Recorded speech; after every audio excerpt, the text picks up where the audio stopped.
Nobody, even fellow Gangrel, listened to Xaviar the first time he spoke. It took marching into the convocation of Camarilla's biggest players for the other Kindred to take notice of him.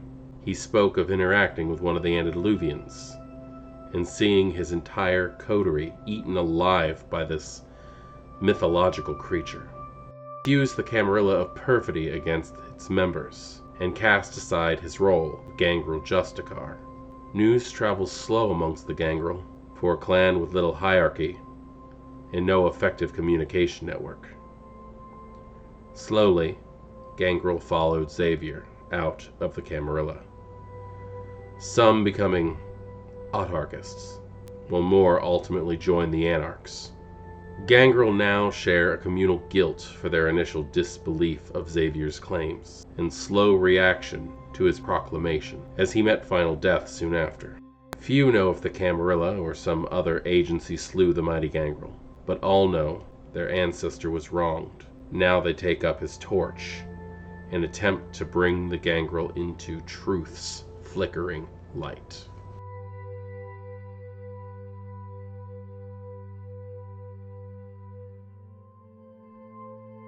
Greetings, Kindred. I am Voivode Maquette, and welcome to our world of darkness.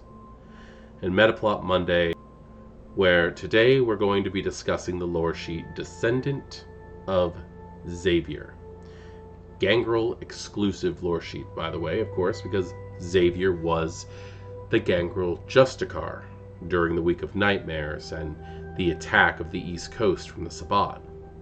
And I think that a good reason why a number of even the Gangrel did not believe Xaviar's claims was due to the fact that the entire East Coast was in panic, New York being one of those places, and the events at Table Rock in Buffalo, New York, is exactly what we are talking about when we talk about the grand betrayal of Xaviar and why the Gangrel left the Camarilla. Now, those of us who have read the novels and understand the full scope of everything that was going on understand that Xaviar didn't fight an Antediluvian, and when he himself and the other Gangrel laughed at Ramona, the Gangrel who called the thing, the all thing, for all Gangrel to answer who heard, that they were fighting a Toreador. They laughed.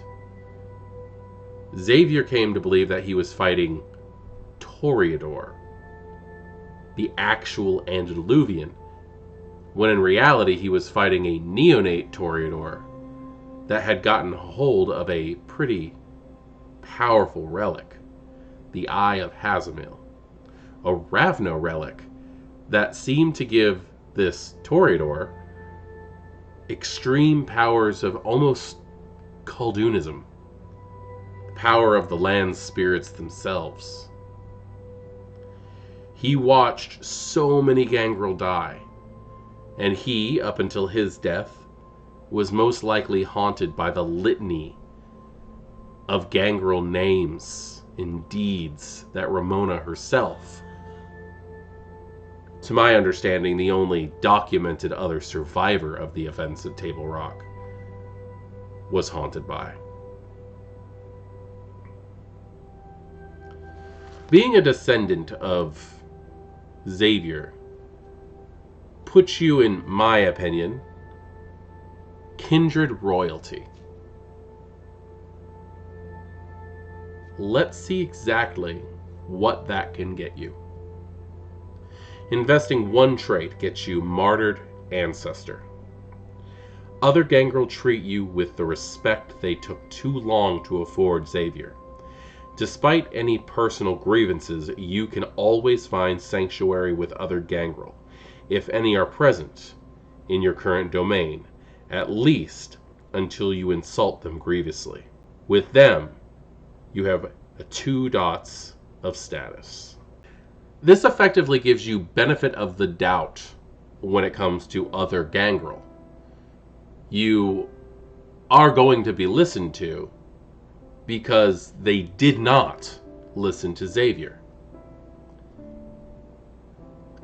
This I can see as very helpful, primarily in Anarch territories, when you're trying to become established, especially in areas where the SI might be cracking down a little bit and making it so that it's hard for new kindred in cities to find a good place to settle down. Investing 2 traits gets you where the bodies are buried. Xaviar's experiences with melding through the earth, blood, and vitae left a mark on his lineage. Gangrel of his line can make a resolve plus awareness test to direct whether a vampire has merged with the earth or lays torpid beneath the soil. Difficulty depends on the area you have searched.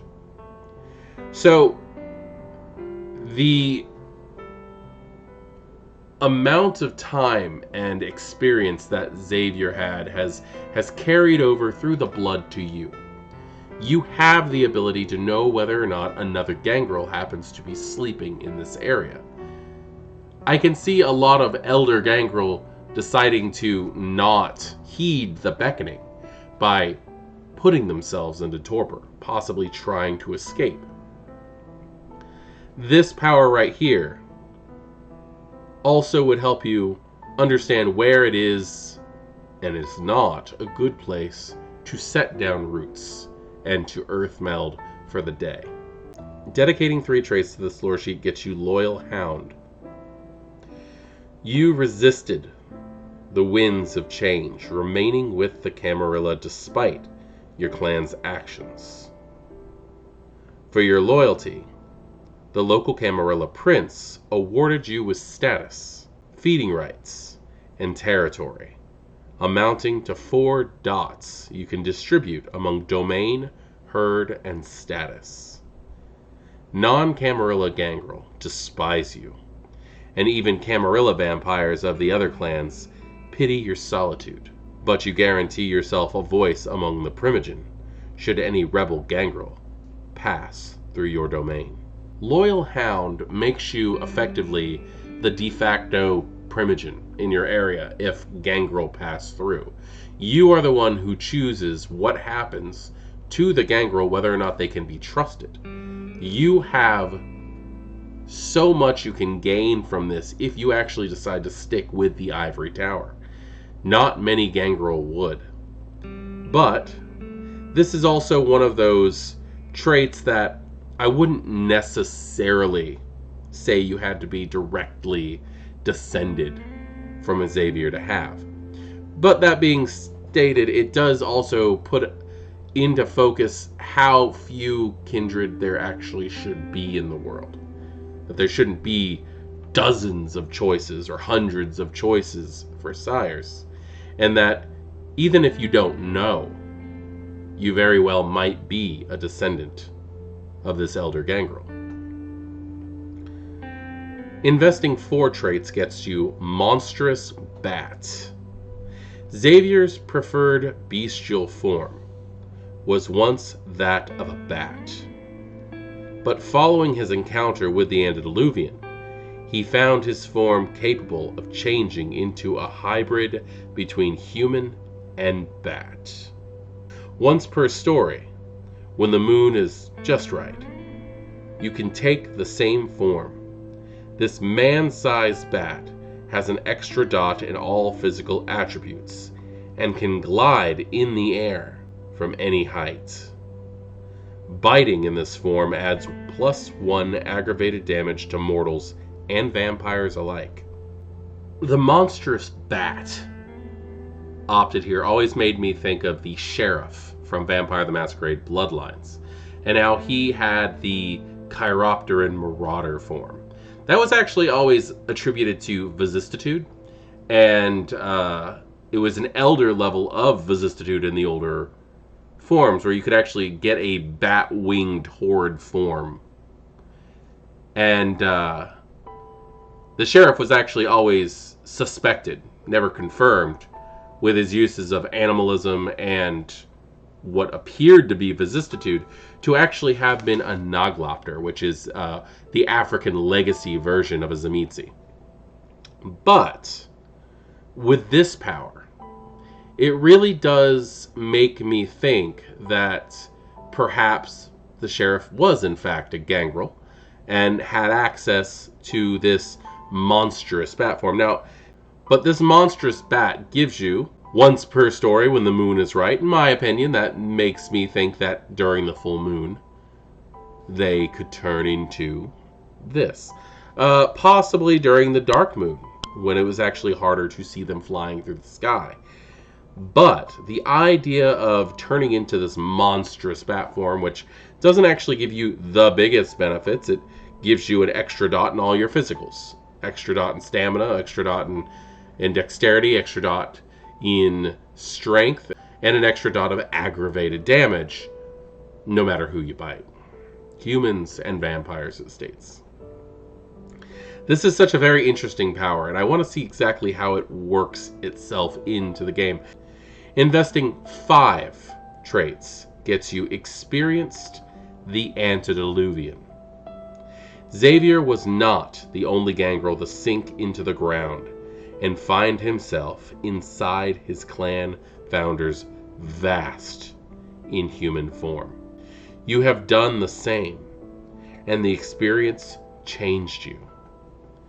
You are now a little mad, likely suffering from paranoia or claustrophobia. Whenever you call your encounter to mind, you feel your veins rooted to the ground, connecting to every other gangrel in the world.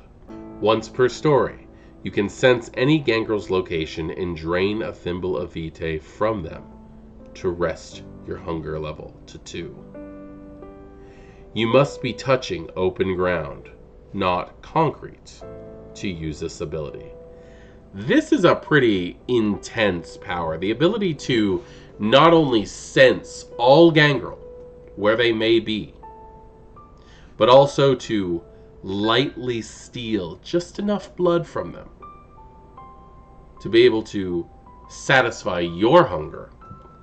That is pretty intense. That actually brings a lot to mind the power of the Bahari and how they are able to feed by draining their garden and those who might be around it.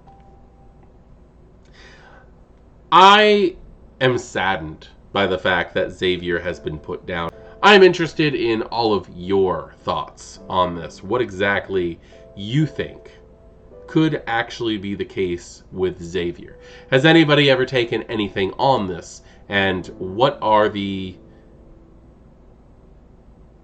benefits or pitfalls that you've experienced of taking it? I'm Voivode Maquette. This is Our World of Darkness, and this has been an in-depth look into the Descendant of Xaviar Gangrel Loresheet. Good evening.